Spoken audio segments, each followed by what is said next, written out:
Bonjour les incarnés, je suis le devin chinois blanc, bienvenue dans l'unité énergétique de l'humanité.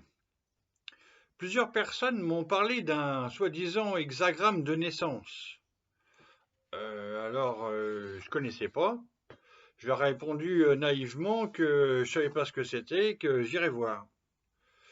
J'ouvre l'ordi, je vais sur Google, et on trouve effectivement un calendrier julien divisé en 64 périodicités de quelques jours pour indiquer un soi-disant hexagramme de naissance. Mais c'est faux. Ça correspond absolument à rien. C'est une censure volontaire pour nuire à la liberté énergétique de chacun et chacune. En fait, c'est très fait exprès pour noyer le sacré de la personne et nuire au divin de chaque individu, divin dans son énergie.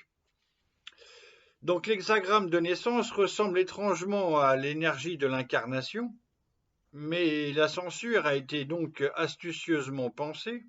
C'est une stratégie pour nuire à la vérité du sens de la vie et pour nuire à l'unité de l'humanité tout entière, évidemment.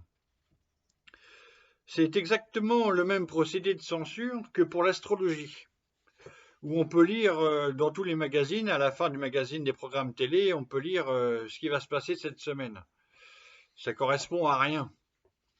Donc tout est faux et tout est fait exprès pour décrédibiliser volontairement l'astrologie ou ici l'énergie de naissance que l'on a choisi, dans laquelle on a choisi de s'incarner. Donc l'énergie de l'hexagramme de naissance et l'énergie de l'incarnation, ça n'a rien à voir du tout. L'un est faux, l'autre est vrai. Donc par exemple, c'est sur Google, c'est pas moi qui l'invente, hein. Il y a le magazine Femmes Actuelles. Donc effectivement, si on veut taper dur, on tape chez les femmes.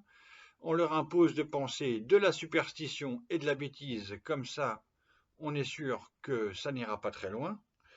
Et on peut trouver effectivement dans Femmes Actuelles, sur Google, l'astrologie erronée et l'hexagramme de naissance erroné. Voilà comment on fabrique des vraies citoyennes. Alors, à qui la faute? Qui manipule qui? Qui édite cela? Je vous laisse les réponses, tout le monde les a. Superstition et ignorance contre liberté et connaissance. On est d'accord, c'est là que ça se passe. Donc je vous partage ma conclusion. S'ils se sont donné la peine d'élaborer une stratégie de censure, c'est que ça doit vraiment valoir la peine de toucher à l'essentiel de la vie, du sens de la vie de chacun, de chacune et pour tous. Voilà ma réponse à l'hexagramme de naissance. Bonne journée, à bientôt.